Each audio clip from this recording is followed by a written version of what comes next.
بہرحال چلیے اپنی بات کو چھوڑتے ہوئے حدیث پاک کی طرف چلتے ہیں. حدیث پاک کا مفہوم پیش کر رہا ہوں, دل کے کانوں سے سن لیجئے اور بات مکمل کی جاتی ہے.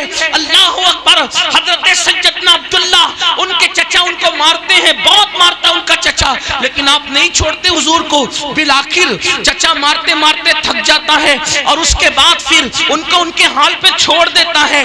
ایک دن کیا ہوتا ہے جانتے ہو سنیو, کہ حضرت عبداللہ کہتے ہیں اپنی ماں سے, ماں میرے نبی رہتے ہیں مدینہ منورہ میں اور میں رہتا ہوں اس دیہات میں, مجھے اپنے نبی کی یاد آتی ہے ماں, تو میں چاہتا ہوں کہ میرے نبی کی زیارت کو جاؤں, میرے نبی سے ملاقات کے لیے جاؤں. اللہ اکبر, اللہ اللہ. ماں کہتی بیٹا تیرے چچا نے تجھے بہت نازوں سے پالا, پہلے ہی تو وہ مارنا ابھی کچھ دنوں میں اس نے تجھے چھوڑا ہے, اگر تو ان کا نام لے گا تیرے محبوب کا وہ پھر مارے گا, وہ ناراض ہوگا. روزانہ ماں کے پاس آ کر داستان کہتے ہیں, ماں سمجھا کر تسلی دے کر کے پھر بھیج دیتی ہے, پھر بھیج دیتی ہے. ایک دن آتے ہیں, ماں مجھ سے برداشت نہیں ہوتا ماں, میں جا سکتا ہوں ماں. ماں نے کہا بیٹا تیرے لیے میں ہر غم برداشت کر سکتی ہوں, ہر کڑوا گھونٹ پی سکتی ہوں, ہر تکلیف اٹھا سکتی ہوں میرے بیٹے, لیکن ایک کام کر, جب تک تو اپنے چچا سے نہیں پوچھے گا بیٹا اس وقت تک تو جا نہیں سکتا.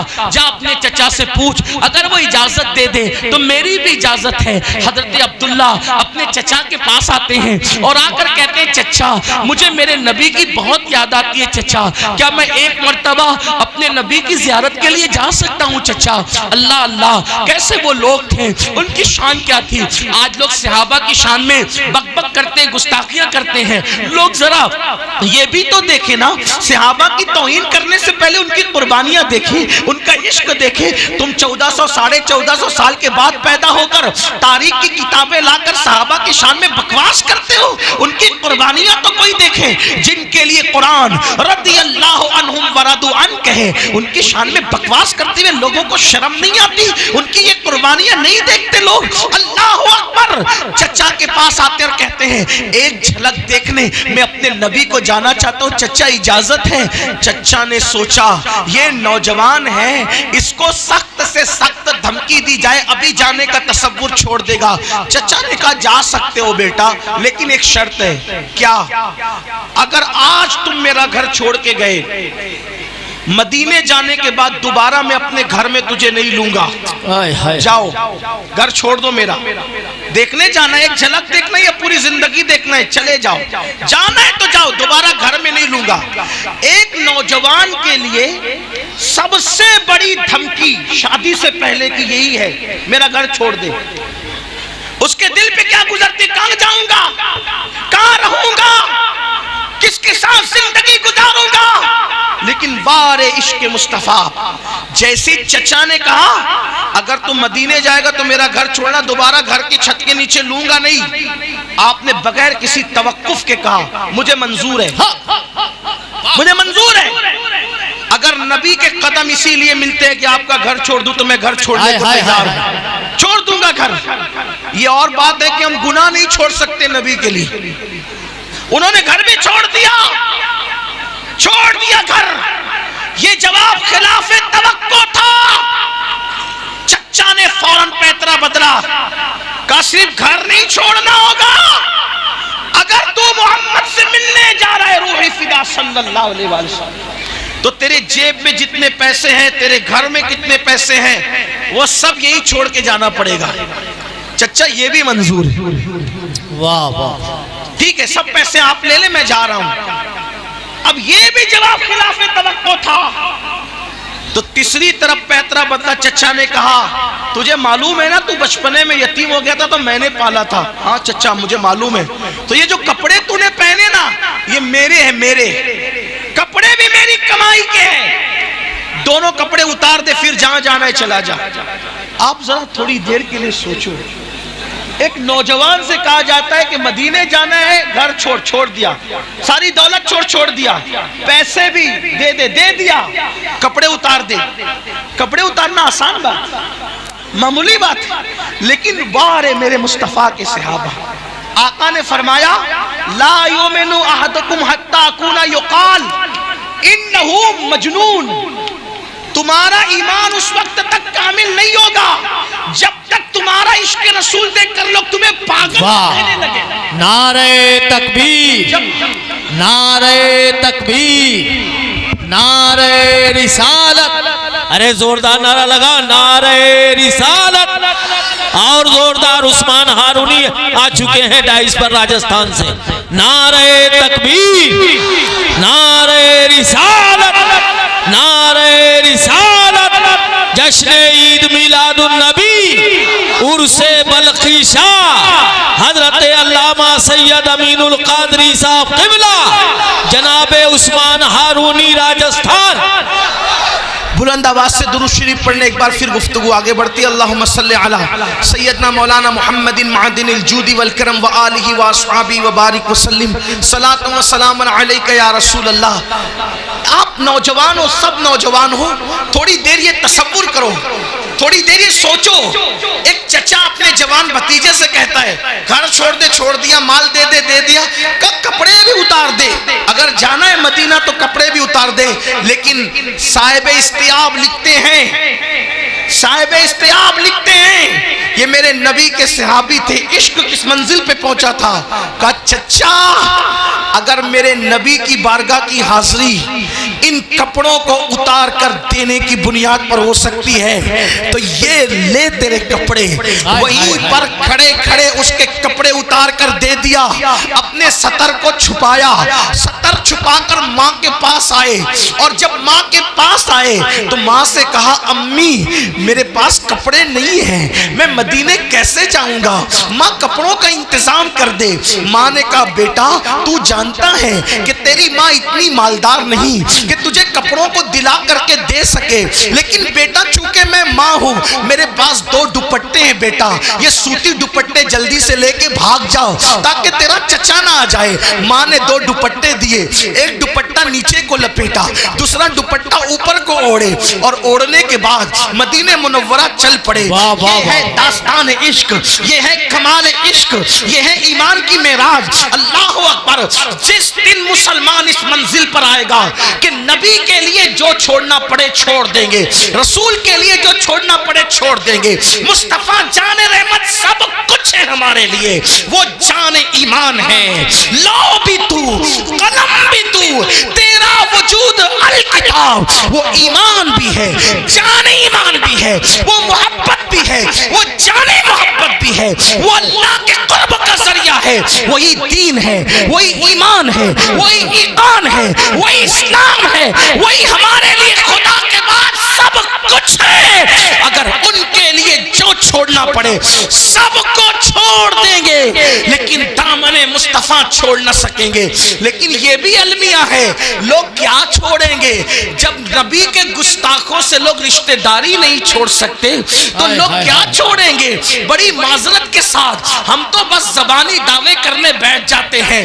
یاد رکھنا دعوے کچھ نہیں دے سکتے, حقیقتیں عمل پر موقوف ہوتی ہے. تو اللہ اللہ انہوں نے دوپٹہ ماں کا کندھوں پہ ڈالا, نیچے لپیٹا, سوئے مدینہ روانہ ہوئے. جب مدینے جانے لگے ایک وسوسہ دماغ میں آیا, عبداللہ رسول اللہ نے تو کبھی تجھے دیکھا نہیں ہے, کبھی حضور نے تجھے دیکھا نہیں ہے. اگر حضور تجھے نہیں پہچانیں گے تو چچا کا گھر تو تو چھوڑ چکا, واپس کہاں جائے گا, کس کے گھر کی چھت کے نیچے جائے گا. ایک وسوسہ آتا ہے. عشق کرو گے تو وسوسہ آئے گا, دین پہ چلو گے تو وسوسہ آئے گا. شیطان کبھی بھی تمہیں نبی کے قریب جانے نہیں دے گا. تو کیا ہوا, لیکن فوراً جھٹک دیا, اگر مجھے راستوں میں زندگی گزارنا پڑے تو گزار لوں گا, نہیں پہچانے تو نہیں پہچانے, محبوب کی مرضی, یار کی مرضی, نہ پہچانے تو نہ پہچانے, بس وہ اپنی محبت میرے سینے میں رکھے, اس سے بڑھ کے کیا, اس سے بڑھ کے کیا ہے. یہ سوچے چلے, ٹھنڈی کے دن تھے اور وہ بھی مدینہ منورہ کی ٹھنڈی. جو لوگ مدینہ طیبہ کی ٹھنڈی برداشت کر چکے ہیں, یا برداشت کیا کہوں گا, جو لفظ برداشت سے میں رجوع کرتا ہوں, جو مدینہ منورہ کی ٹھنڈی سے لطف اندوز ہو چکے ہیں, انہیں پتا ہے کہ مدینہ منورہ کی ٹھنڈی کیسی ہوتی ہے. میں نے جنت البقیع میں دیکھا کہ لوگ بستر کے دسے بدن پہ ڈال کر فاتحہ پڑھ رہے ہیں, اتنی سردی, ہاتھ پیر متاثر ہوتے ہیں. آج 1450 سال کے بعد سردی ایسی ہے تو 1450 سال پہلے کی سردی کیسے؟ اور اللہ کا امتحان دیکھو, اللہ کی آزمائش دیکھو. سنو سنیو, اللہ کی آزمائش کہ جب عبداللہ مدینے میں قدم رکھتے ہیں تو آدھی رات گزر چکی. اس وقت تو پہنچے کہ آدھی رات گزر چکی. اب عبداللہ نے سوچا کہ سب مدینے والوں کے گھر بند ہے, میں کس کے گھر جاؤں؟ تو سوچا کہ چلو اللہ کے گھر میں چلتے ہیں, مسجد میں چلتے ہیں. اب یہاں تک آپ نے سنا ایک روح, تصویر کا ایک روح. ہمارا کام ہے نبی کے عشق میں امتحان دے دینا. ہمارا کام ہے نبی سے عشق کرنا, ان کے عشق میں امتحان دے دینا. آگے ان کو کیا کرنا ہے وہ جانے. بالکل جیسے امام اہل سنت کہتے ہیں نا, آنے دو یا ڈبو دو, اب تو تمہاری جانب کشتی تمہیں پہ چھوڑی, لنگر اٹھا دیے ہیں. عشق کی کشتی میں بیٹھنا میرا کام تھا, میں بیٹھ گیا. اب آنے دے یا ڈبو دے, یہ آپ کے کرم. اور آپ کا کرم تو بے مایا, آپ کا کرم تو بے پایا ہے. ارے جب اتنے گرو پڑوں کو ایسے نبھاتے ہیں, اگر سچے عاشق ہو جائیں تو پھر کرم کی برکھا کیسے برسے. عبداللہ مزنی مدینہ منورہ میں پہنچے. رات کا وقت, آدھی رات گزر چکی, سب کے دروازے بند. سوچا اللہ کے گھر میں چلیں. جب اللہ کے گھر مسجد نبوی میں پہنچے تو ایک بندہ وہاں انتظار کر رہا تھا, کھڑا تھا. سلام کیا, عبداللہ تم ہی ہو؟ کیا کہنے بابا, عبداللہ تم ہی ہو؟ ہاں. آپ لیکن کون ہے بھائی, اور آپ مجھے کیسے جانتے ہیں؟ کہ میں آپ کو نہیں جانتا, میرا نام بلال ہے, بلال. آج جب حضور عشاء پڑھا کے گھر جا رہے تھے تو جاتے جاتے کہا بلال, میرا ایک عاشق گھر چھوڑ کے, ماں چھوڑ کے, چچا چھوڑ کے, سب کو چھوڑ کے مدینے آ رہا ہے. کپڑے بھی اتار کے دے دیے ہیں, مدینے کی سردی برداشت نہیں ہوگی, وہ آدھی رات کے بعد آئے گا. میرا یہ کمبل اس کو اڑا دینا. نعرہ تکبیر, نعرہ رسالت, عشق مصطفیٰ, عاشق مصطفیٰ, نواز مصطفیٰ. میری قوم کے جوان, تم نے کس سے پیار کیا جو تم سے ہاتھ ملانا بھی پسند نہ کریں, جو ملتے وقت منہ ٹیڑھا کریں, جو تمہارے ساتھ بیٹھنا بھی پسند نہ کریں. تم نے دل ان کو دیا ہے, آؤ دل اس کو دے دے کہ گھر سے نکلنے کی بھی خبر ہے, کس حالت میں نکل رہا ہے وہ بھی خبر ہے. عبداللہ سوچ رہے تھے, یا اللہ میں نے تو سوچا وہ پہچانیں گے کہ نہیں پہچانیں گے, کبھی دیکھا بھی نہیں, لیکن میرے لیے کمبل دے گئے. حضور کا کمبل بدن پہ ڈالا. اور رات کہاں کٹتی ہے, کہتے ہیں ہجر کی راتیں بڑی طویل ہوتی ہے, رات کٹتی کہاں ہے. دل چاہتا ہے جلدی رات گزر جائے. آمنہ کے لال کو دیکھو, عبداللہ کے جگر پارے کو دیکھو, اللہ اکبر, نبیوں کے امام کو دیکھو. اور رات گزری, بلال نے اذان پڑھی, دروازے کی طرف آنکھ لگ گئی عبداللہ کی. ایک آئے, دوسرے آئے, تیسرے آئے, آتے گئے, آتے گئے, آتے گئے. کوئی ویسا نہ آیا جس کی تلاش تھی. بلال کھڑے ہو گئے, حیا علی الصلاۃ حیا علی الفلاح کہا تو حضور دروازے سے نہیں حجرے سے آئے. واہ, عبداللہ نے دل پکڑ لیا, میرا محبوب ایسا ہے, کیسا ہے. اللہ اکبر. آفا کہا گردی دم, مہر بتا ورزی دم, بسیار خوبہ دی دم, لیکن تو چیزیں دی کری. اور اہل سنت کا امام کہتا ہے, لم یاد نظیر کا فی نظری, مثلے تو نشد پیدا جانا, جگراج کو تاج ترے سر سے ہے, تجھ کو شہد و سرا جانا, لکا بدرن فی الوجہ الاجمل, حال باز الفابر اجل, تورے چندن چندر و پرا کنڈل رحمت کی بھرن پر سا جانا. وہ کمال حسن حضور ہے کہ گمان نقص جان نہیں, یہی بھول خاک سے دور ہے, یہی شفاء کے دعا نہیں. کرو تیرے نام پہ جا فدا, نمسے کجا تو جہاں فدا, تو جہاں سے بھی نہیں جی مرا, کروں کیا کروڑوں جہاں نہیں.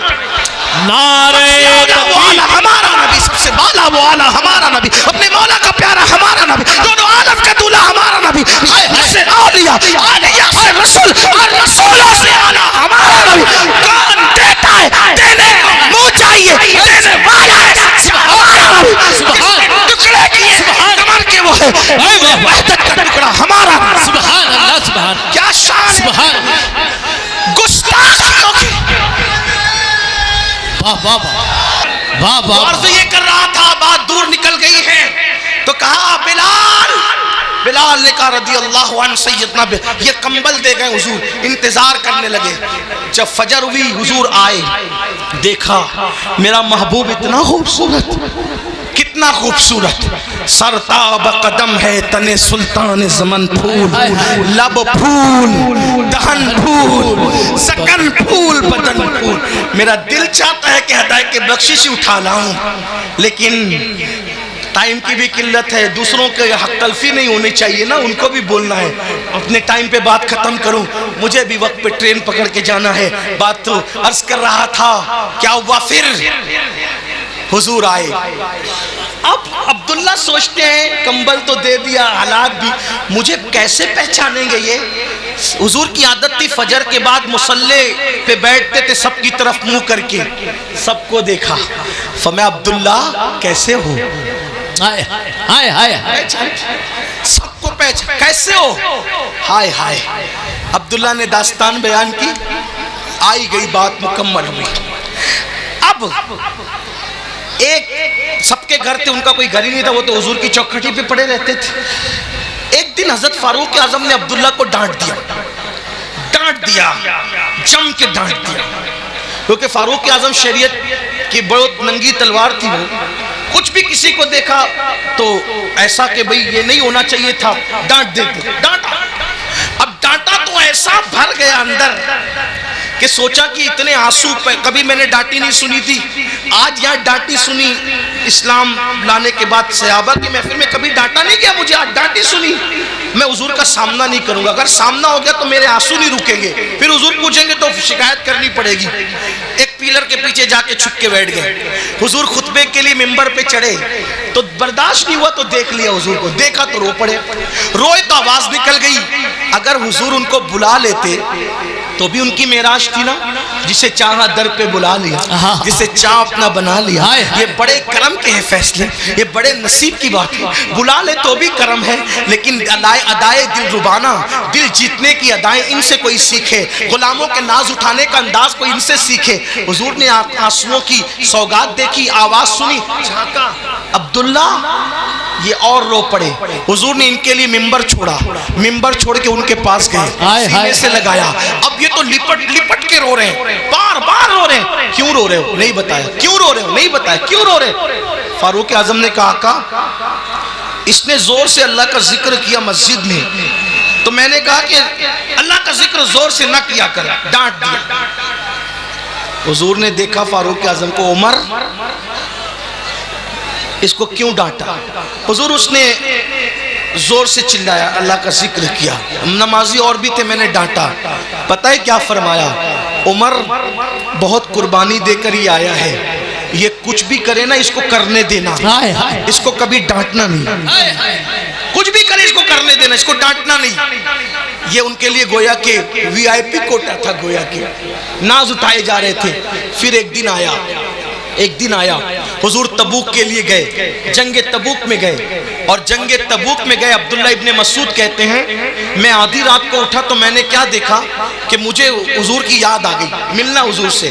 حضور کے خیمے میں گیا تو حضور نہیں تھے، ابو بکر کے خیمے میں گیا وہ بھی نہیں تھے، عمر کے خیمے میں گیا وہ بھی نہیں تھے۔ میں ڈرا، یا اللہ تینوں اپنے خیمے میں نہیں، تو میں باہر نکلا تو دیکھا مشعلیں جل رہی ہے، روشنی ہے، تو میں دوڑا گیا تو کیا دیکھا کہ کسی کا انتقال ہوا ہے، تو وہ کوئی اور نہیں تھا، وہی میرے نبی کے جوان صحابی جس نے سب چھوڑ دیا تھا اللہ کے نبی کے عشق میں، عبداللہ کا انتقال ہوا تھا۔ اب مدینے کا یہ دستور تھا کہ اگر کسی کا انتقال ہوگا تو غسل گھر والے دیں گے، کفن گھر والے پہنائیں گے، ان کا تو کوئی گھر والا ہی نہیں تھا۔ تو سرکار نے فرمایا اے ابو بکر و عمر تم دونوں اس کو غسل دو، تم اپنے ہاتھ سے کفن پہناؤ۔ عبداللہ ابن مسعود کہتے میں حیران تھا، صدیق و فاروق میرے نبی کے یار اس کو غسل دیں گے، اس کو کفن پہنائیں گے، اور کفن بھی پہنایا، غسل بھی دے دیا، سب کچھ ہو گیا۔ تو پھر پتہ ہے کیا ہوا؟ دونوں قبر میں اتر گئے، دیکھو عشق کا انعام، عشق کا اینڈ، عشق کا انجام، توجہ کرنا۔ میں بہت بڑی دعوت لے کر آپ کے پاس آیا ہوں میری قوم کے جوانوں، سب سے دل لگایا، مدینے کے آقا سے دل لگا لو، ان سے سچا پیار کر لو، ان سے سچی محبت کر لو، جو چیزیں انہیں دکھ دیتی ہیں وہ چھوڑ دو۔ جب صدیق و فاروق قبر میں اترے، حضور آئے، باہر آ جاؤ۔ حضور آپ نے غسل اور کفن کی ذمہ داری دی تھی، تو جو غسل اور کفن دیتے وہی قبر میں اترتے ہیں۔ آقا فرماتے ہیں آج اس کی قبر میں میں نے اترنا ہے، اوروں کی قبر میں بعد میں آنا ہے، ایسے عاشقوں کی قبر میں اتارنے کے لیے خود آنا ہے۔ اترے، اور اترنے کے بعد عبداللہ کو اپنے ہاتھوں میں لیا، اپنے آغوش میں، اور آغوش میں لے کر کے ان کا کفن ہٹایا اور ان کا چہرہ دیکھا۔ اور حضور عبداللہ ابن مسعود کہتے ہیں مشعلوں کی روشنی میں حضور کے آنسو ٹپک رہے تھے، میں دیکھ رہا تھا، اور داڑھی پہ آ رہے تھے، اور داڑھی سے گزر کر عبداللہ کے چہرے پہ گر رہے تھے، چہرے پر موتیوں کی طرح جو ہے سج رہے تھے، میں نے دیکھا۔ عبداللہ ابن مسعود کہتے ہیں مجھے کبھی کسی پہ رشک نہیں آیا، لیکن اس دن مجھے رشک آیا، میں کہہ رہا تھا اے کاش، اے کاش یہ جو نبی کی گود میں ہے نا، اس کی جگہ میں مر جاتا اور مجھے یہ شرف نصیب ہو جاتا، اس لیے کہ کفن میں کوئی کچھ لے جائے گا، کوئی کچھ لے جائے گا، کوئی کچھ لے جائے گا، لیکن کفن میں عبداللہ مصطفیٰ جان رحمت کے آنسو لے کر کے جا رہے ہیں۔ اور پھر حضور نے کہا اے اللہ، میرے صحابہ میں یہ وہ صحابی ہے جس سے میں کبھی ناراض نہیں ہوا، میں گواہی دیتا ہوں کہ میں اس سے راضی ہوں، تو بھی اس سے راضی ہے۔ سبحان اللہ، یہ عشق کا انعام ہے، سبحان اللہ، لیکن کچھ چھوڑنا پڑتا ہے۔ پہلی بات کمال عشق حضور کے، کمال ایمان حضور کے عشق سے نصیب۔ نمبر 2 مومنی ولی ہوتا ہے کمال ایمان والا، پہلا عشق رسول، نمبر 2 اور آخری بات، نمبر 2 اور باقی بات پھر کبھی ہوگی، جو حضور سے عشق کرے گا تو وہ حضور جس سے محبت کرتے ہیں وہ اس سے کبھی جھگڑا نہیں کرے گا، یہ بات ہے۔ حضور کا عشق کب مکمل ہوگا؟ حضور جس سے محبت کرتے ہیں تم بھی ان سے محبت کرو، جیسے احد پہاڑ سے محبت کرتے تم بھی کرو، ستون حنانہ سے کرتے تم بھی کرو، اور احد اور ستون حنانہ سے حضور جتنا پیار کرتے ہیں اس سے زیادہ پیار اللہ کے رسول اپنی امت سے کرتے ہیں۔ پوری رات احد کے لیے نہیں روئے، ستون حنانہ کے لیے نہیں روئے، پوری رات کس کے لیے روئے؟ اپنی امت کے لیے۔ بولا آج حضور کی امت سے ہم پیار کرتے ہیں، ہمارے دلوں میں وہ پیار ہے؟ ارے انسانوں سے کیا پیار کر پائے، کچھ نہیں کرتے۔ جو گھر کی بیویوں سے پیار نہ کرے وہ لوگوں سے کیا پیار کرے گا؟ جو پڑوسیوں کا حق ادا نہ کرے وہ اوروں سے کیا پیار کرے گا؟ واہ واہ